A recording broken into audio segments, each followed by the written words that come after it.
Okay, so yes, I'm going to talk to you about sexual violence and gender equality in grassroots music venues, thinking about safety as a foundation for freedom and fun.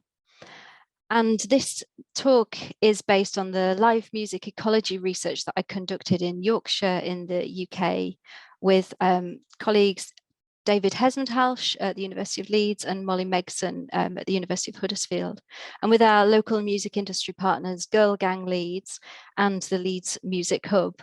And as a sort of brief overview of what that research involved without going into lots of detail about the methods, we conducted interviews with a small number of people who'd experienced sexual violence firsthand.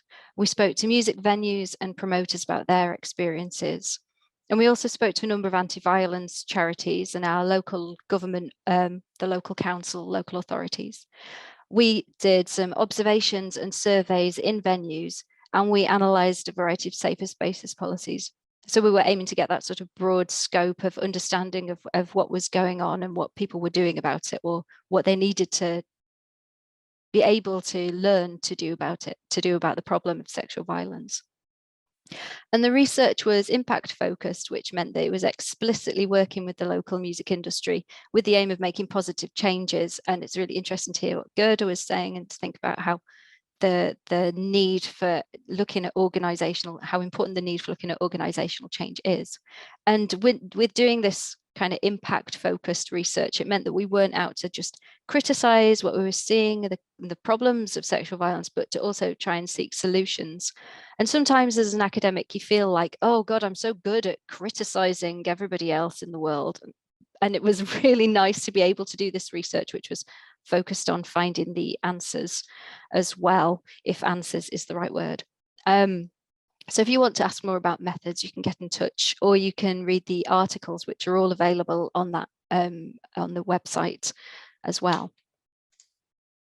I should note that the talk is about sexual violence, and that is going to be a little bit of content that you might find upsetting. And certainly we found it upsetting when we were doing the research and heard about these experiences. But let's start off thinking about the nature of fun and music. So going to live music events, concerts, or gigs, as we often call them in the UK, should be fun. And there are many joys involved in going to concerts. There's the sensory pleasures of listening to music in a focused way. There's dancing and moving to the beat. There's the loosening of the tense body. There's drinking alcohol. There's seeing and watching musicians.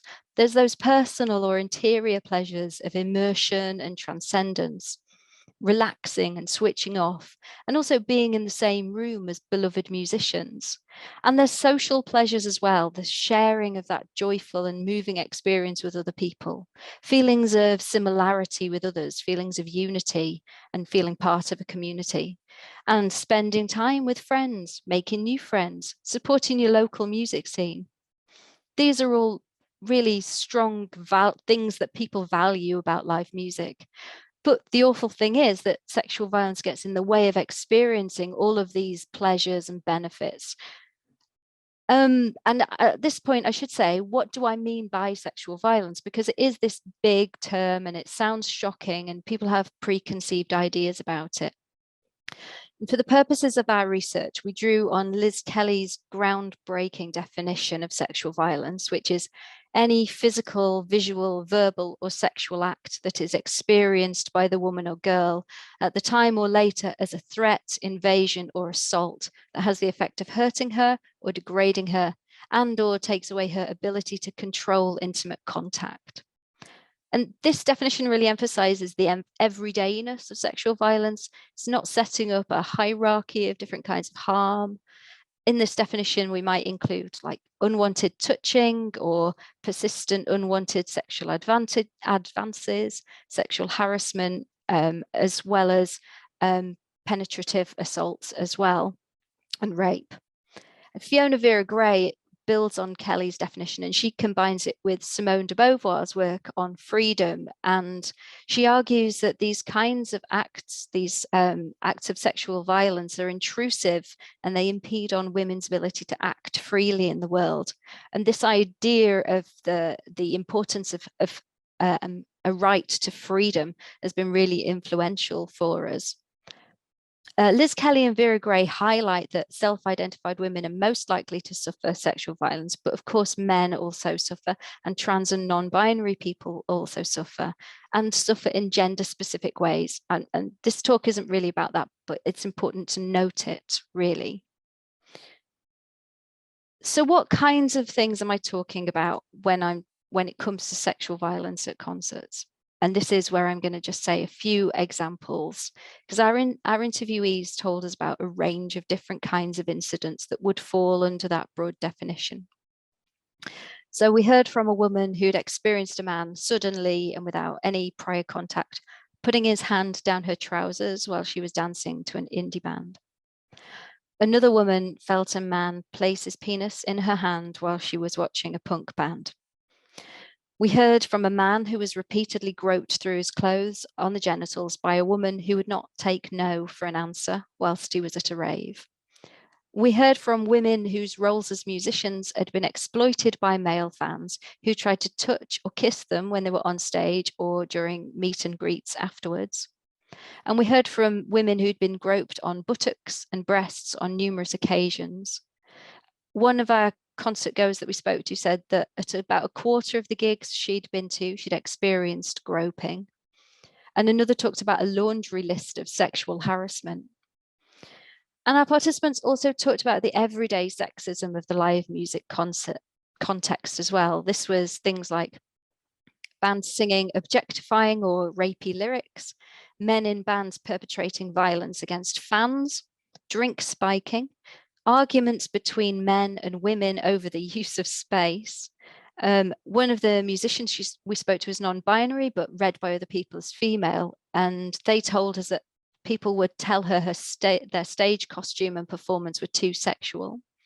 And during our observations, we witnessed men acting in controlling ways, like holding a female partner back from dancing near the stage or telling a woman that she was enjoying herself too much. And I'll come back and talk a bit more about the context of the Grassroots live music venue in a moment. But for now, I want to say something about the effects that this violence had on those individual people who were being targeted by harassers and abusers, because it created feelings of fear, anger, annoyance, irritation, a loss of dignity, shock, feelings of being shaken up and upset and powerless. And it caused people to react violently. So 3 of our participants told us about punching the men who'd groped them. And it caused some people to freeze, which is a not uncommon response to sexual violence as well. So they felt they couldn't do anything at all. It caused people to lose their enjoyment with the music. So they would be distracted and annoyed and sort of taken out of things. They would move away from the stage. They would drink more. They would leave the gig. They leave the concert as well. And there were long-term effects. So some people stopped going to concerts on their own. Some people stopped going to particular venues. Some people avoided going to gigs altogether and said they felt unsafe and anxious in public spaces. And sometimes that led to panic attacks. And they still felt angry and they had a strong sense of injustice many years later. So they would recount things that had happened when they were teenagers, if they're now in their 20s, or there was one woman crying over something that had happened 4 years ago. So those are long-term impacts on people, and these are not insignificant effects. When it comes to the engagement with the music specifically, Vera Gray theorizes that incidents of sexual violence pull women out of themselves. So are taken out of the flow of their own thoughts and their own engrossment in what they're doing and thinking. And this is in itself a problem. 2 important ways that we value live music are this sense of immersion and this taking us out of our everyday, being engrossed in the music, and also feeling one and in a sort of state of immersion and harmony with the people around you in the crowd, that community of listeners. And sexual violence, therefore, impedes access to these really pleasurable and life-enhancing immersive experiences. And they make us aware They make women aware of their bodily selves through body image and the body's vulnerability. And this can include a fear of rape or an awareness of the potential of rape. So sexual violence and the fear of sexual violence reminds us of our lack of safety, and it impedes the freedom both in the moment and in the future. So we might change our behavior to try to protect ourselves. That might mean wearing a long coat all night, which is something I've taken to doing. It might be leaving early to avoid crowds, or it might be stopping going to concerts on our own or avoiding certain venues. So in the end, sexual violence, whether it's happened to us or whether we're afraid that it stops us from having fun. And it works as well to enforce the demographic constitution of the space. In most of the incidents that we heard about on the project, the perpetrators were men and the targets of the violence were women. And sexual violence leads women to feel unwelcome in the spaces where it's happening. This raises questions of how some men might be using sexual violence to maintain the male dominance of the gig space. Feminists have theorized that men use sexual violence to maintain their own power, and the evidence is coming out from the Riot Girl analyses, which lead to ejecting abusive men from concerts. In Northern Ireland's straight edge scene, cries of no clit in the pit, that is, no clitoris in the mosh pit, and the associated sexual assault and rape of women who do enter the mosh pit are being used to police the space and police what is considered acceptable behaviour for women. And Helen Reddington talks about how in 1970s UK punk scene, some men were using rape to punish female musicians for daring to get up on the stage. I think we need to take into account as well, not just these individual men in the audience, but we need to take into account the way that the concert space and the Grassroots venue have a particular audience member in mind. That concert goer is likely to be younger and or able-bodied because there's never enough chairs. There are frequently too many steps, and there's often a lack of information about access. That audience member is likely to be neurotypical because of the size of crowds, because of the many sensory stimuli, lack of information, and lack of support for neuroatypical people. They're likely to be non-Muslim and drinking alcohol because in the UK, sadly, our venues are semi-funded by their alcohol sales. They're likely to be men because these events are taking place at night, and there are question marks around compromises to sexual reputations and nighttime events being perceived as more dangerous for women. Similarly, they're more likely to be straight because straight men are perceived to be less vulnerable to nighttime attack, or perceive themselves to be less vulnerable to nighttime attack. And they're more likely to be white. And this is thinking about the kinds of unspoken racist door policies that we heard a little bit about on our project. And because we have regulations in the UK which might prevent certain genres of actually having live music events in the first place. So drill live music events have been shut down before they've even started in a number of cases. So we might characterize that imagined concert goer as a young white man who is straight and likes to drink alcohol. So because most concerts take place at night, they form part of the nighttime economy. And there's a good deal of evidence from around the world that the nighttime economy has a culture of normalized sexual violence and harassment. And even that sexual violence and harassment forms a part of the homosocial bonding of men on nights out. In the UK, our grassroots venues are very often in pubs or social clubs like working men's clubs. And these venues have a long history of excluding women, either through house rules or through gendered and sexist cultural norms and practices. Women's entry into these kinds of venues has been really joyful over the last sort of 30 years, but they're never totally comfortable environments. Even now, a woman alone or a group of women without men in a pub is likely to be approached by men, intruded upon and treated as if there's some sort of fair game. And rock music itself can be thought of as part of the problem. Whilst it might celebrate sexual freedom, the music from its most niche, like extreme metal, to its most mainstream, like the Police's Every Breath You Take, represents heterosexual relationships, women, men, in ways which underpin patriarchal attitudes and rape culture. And Fileborn, Woods and Barnes talk about this as part of the scaffolding of rape when thinking about music festivals.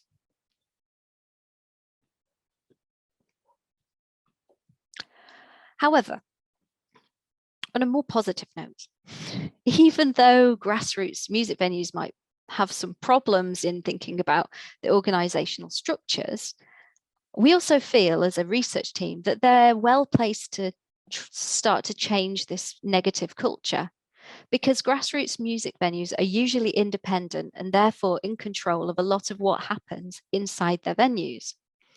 They're usually music oriented rather than money focused. And this means that providing a good experience to audience members is important to them. Grassroots music venues are usually embedded in their communities and have strong relationships with local scenes, which means that they can lead the way in changing live music culture. And obviously, it's individual perpetrators of violence who need to stop and change their behavior, but it's not only a problem of individual men. It is a community problem. And venues and promoters do need to take responsibility for what is happening in their communities. But when we spoke to venue managers and promoters, in general, they didn't really know what to do to prevent or how to respond to sexual violence on their premises at their events.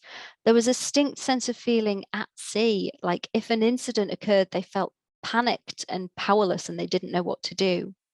Some thought that they needed to investigate any incidents to find out who was telling the truth. It's like that discourse of innocent until proven guilty. And that's part of the rape myths that women lie about sexual violence.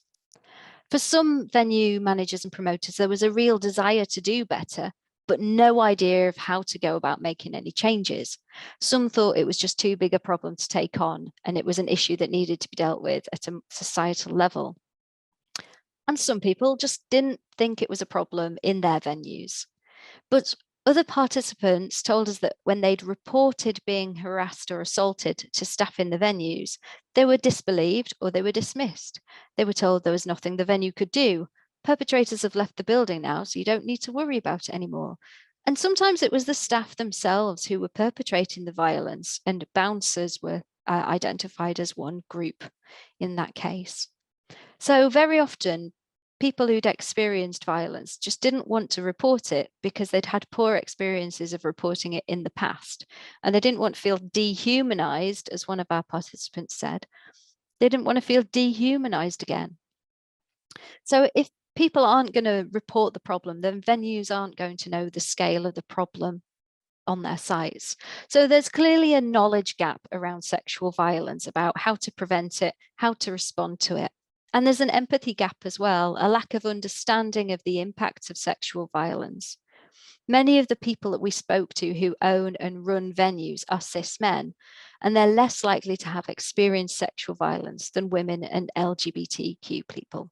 So one of the promoters that we spoke to said, well, I'm a cis white man. It just never occurred to me that I would have to deal with this. It never occurred to me. But our society is just awash with rape myths, and they come from the highest level, from the courts and the legal system, right down through our everyday listening habits and our TV watching. So it's not that surprising that we would hear these kinds of rape myths in the mouths of the venues and the people running events. These kinds of discourses, though, prevent people from empathizing with victim survivors, and that prevents them from questioning their own behavior as well, or thinking whether they can do something differently. So developing empathy is really important.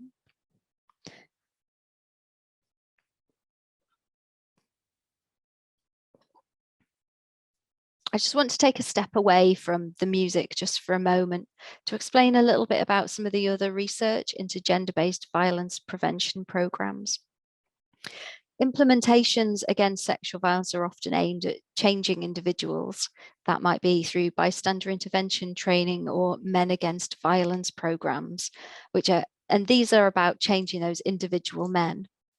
Another approach has been to educate women on what they can do to reduce the likelihood of being assaulted. For example, putting up posters like this one about keeping an eye on drinks to prevent them being spiked. But these kinds of interventions haven't been well received by women because they're not very practical, they're rather patronizing, and they don't do anything to challenge men's behavior. So these approaches are focused at an individualistic level, and they're only going to have limited success as a result because they don't do anything to change the systematic and organizational inequalities that enable men to commit violence, which is why community interventions which combine individual change with environmental or organizational change alongside skill building are more likely to succeed. Excuse me. Davis, Parks and Cohen's spectrum of prevention is one way of thinking more holistically about how to manage this kind of change. And this spectrum details the conditions that create environments in which sexual violence occurs and the social norms that support it. So the spectrum then is a tool for developing a prevention strategy around 1, norms of safe behavior, 2, healthy, equitable and safe relationships, and 3, forming a sense of community. So it's this quite environmental and systematic approach to change, but it requires 6 levels of activities. Firstly, strengthening individual knowledge and skills. Secondly, promoting community education. Thirdly, educating providers. 4th, fostering coalitions and networks. And 5, changing organizational practices. And 6, influencing policies and legislation. So this approach highlights both the individual, the organizational, and the broader community level strategies, and can go as right to the top of sort of country level legislation as well. But I think what this tells us is that there's not going to be like a one size fits all approach to sexual violence prevention, because there's so many different aspects of the community that need to change and that need to change in bespoke ways. Success, therefore, depends on using multiple strategies over time in order to build support, and interventions need to be multifaceted, multi-level, use multiple modes, and they need to involve the active participation of those being trained and be sustained over time and in sufficient depth. But the good news is that preventing sexual violence is possible and can be effective, as Arango et al. Found in their systematic review. So taking a community-wide approach to sexual violence in grassroots live music environments could be a good strategy. So what does that actually translate to? What can venues do? Let me tell you a little bit more about the research project to give you a sense of the context of what I'm going to explain. So the first phase of our project identified the harms of sexual violence on music participation, and also that venues and promoters don't really know what to do about it, as I've already spoken about. At this point, we ran a big workshop in Leeds in the UK with the support of our local music oversight body called Music Leeds. We also had speakers from 2 violence prevention organisations, White Ribbon and Good Night Out, and the event was attended by representatives from 11 venues and 9 promotions groups, as well as some representatives from the Musicians Union. And then we ran a similar but much smaller workshop in Huddersfield, which was also attended by our local council. And we used these workshops to share the findings from the first phase of the research, but also to encourage discussion between venues. And so we could hear some other perspectives to fill out what we'd heard through the research. And we hoped that we would also be able to encourage some people to take up training offered by Good Night Out. So Good Night Out campaign are a UK-based community interest company, and they offer training to venues, bars and clubs to help staff to understand sexual violence and what they can do about it. Their interactive workshops explore how sexual harassment and assault is defined, barriers and enablers for action, and techniques for de-escalation and responding to trauma. And that training is of a really high quality, and it really works to challenge people's misconceptions about sexual violence. It's also bespoke and for working with venues, and they aim to talk to everyone in the venue, from like the door staff right up to the owners. So all of the staff as far as possible. And in the second phase of the project, we analysed safer spaces policies, and we created the guide for venues to be able to write their own policies, which is on the website. As a result of our workshops, 13 venues in the north of England did access Good Night Out training. And this training was successful in challenging some of those rape myths and in generating empathy for victim survivors of harassment and violence. One venue talked about a sense of the venue feeling much friendlier as a result of having had the training. And it also gave staff members more confidence of when to step in as bystanders and to step in earlier.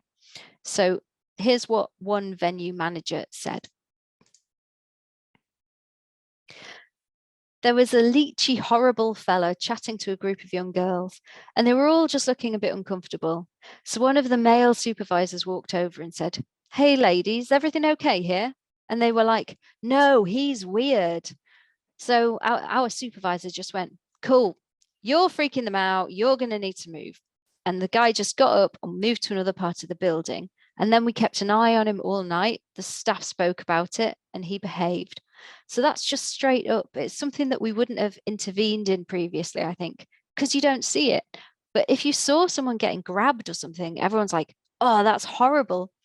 Whereas there's the subtle stuff that I think prior to that training, people didn't know. This shows that instead of worrying about innocent until proven guilty, or that things had to be more serious before they could step in, it shows that staff recognize that even a little bit of harassment could be upsetting and harmful, and as well that they could do that gentle preventative bystander work to improve someone's night without it being a big deal or a conflict. So in this case, curtailing that one man's freedom, which was a freedom to harass those women, enabled that group of women to have a much more fun night out, a good night out indeed. Another venue said to us that the difference in levels of reports of sexual harassment before and after training was like night and day. It used to happen every night, and now it happens much less frequently. And they put this down to staff being more open to seeing what was happening, being more friendly and being willing to step in earlier. So I would encourage all venues to get Good Night Out training or similar, because clearly it has had a massive impact on those venues that it's been working with. But of course, there are some barriers to venues being able to access training. And one of these is, of course, money. I'm not sure what it's like in Austria, but if it's anything like in the UK, grassroots venues are being run on an absolute shoestring. It's just, money is just so difficult to make in those venues. Our workshops raised awareness of the problem of sexual violence and the potential solution, if that's the right word, in Good Night Out, not only for venues and promoters, but also in those oversight organisations that also came, music leads who helped to host the workshop, the Musicians Union, and the local council in Huddersfield, Kirklees Council. What was brilliant was that these organisations all decided to help fund training for venues because they saw how it could fit in with their own agendas and strategic goals around cultural engagement, violence prevention, and the UK higher education impact agenda as well in the case of music leads. And they definitely saw that there was a need for this kind of training. So those oversight organisations actually changed their policies to the point where they put their money where their mouth is, which also demonstrates the importance of creating these supportive networks to discuss sexual violence across the music community and at higher levels, such as with local government. And the sixth part of the spectrum of prevention that Davis Parks and Cohen outlined is about policies and legislation and engaging with policies.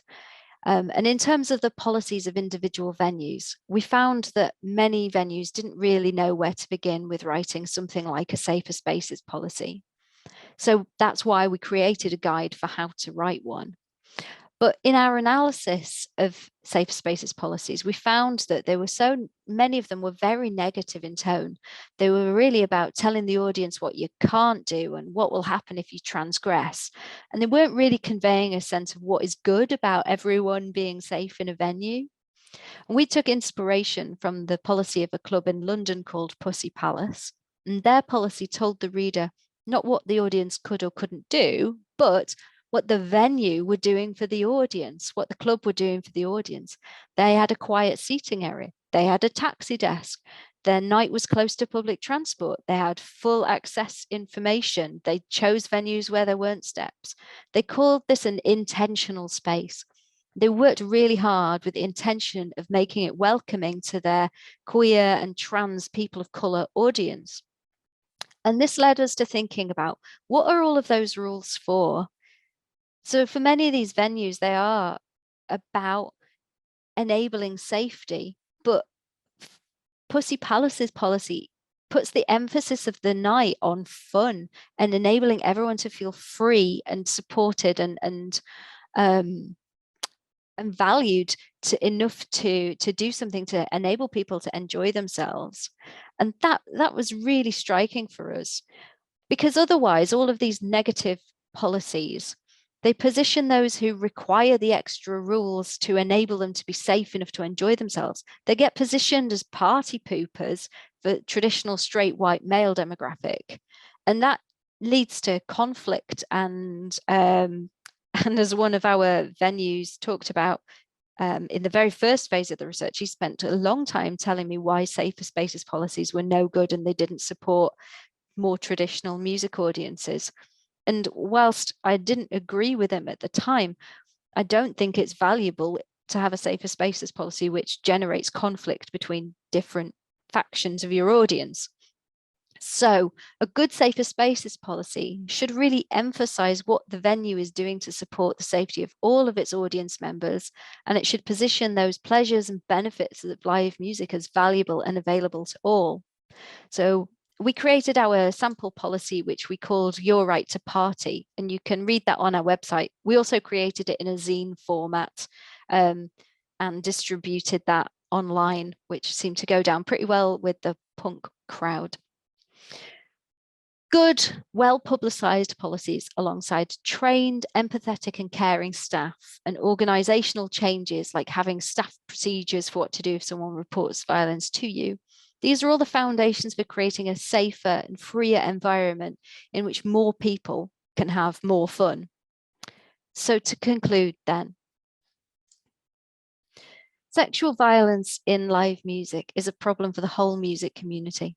It makes people unsafe and causes long-term harm. It impedes mostly women's freedom, their fun and their pleasure in live music. It harms venues' reputations, and it maintains the male-dominated demographic of the live music event. But a community can work on the problem and support each other. A community can put safety first, not as restrictions on freedom, but as a prerequisite for freedom. High quality training is essential, and this helps to develop empathy and to give staff an understanding of how they can step into situations before they escalate into violence without having to wait for something awful to happen. And venues and promoters can talk to one another and create support networks to discuss what works, how they can challenge perpetrators, work out who repeat perpetrators are, and what preventative work they can do in their venues, and also share access to training, as we heard about on the project. And they can engage with oversight bodies and councils for additional support, which might involve tackling repeat perpetrators or accessing funding for training or building works, or maybe additional staffing, such as having more female staff on site. Venues can work on creating that framework for safety, a framework that involves rules and policies which protect the freedom of those who are more at risk of being made vulnerable to violence. So while sexual violence is a big societal problem, music venue managers and promoters can start at home in the venue and do something about it at their own events. This requires a fundamental shift in understandings of freedom, though. Venues and promoters need to recognise that allowing unlimited freedom in their venues comes at the expense of some groups. It enables some, usually men, to exercise the freedom to grope, harass, and abuse others, usually women. So valuing the freedom and fun of all audience members, whilst also recognising that some audience members are more at risk of violence, is key. Recognising the right to freedom and fun will enable more people, therefore, to have more fun at live music events. Thank you.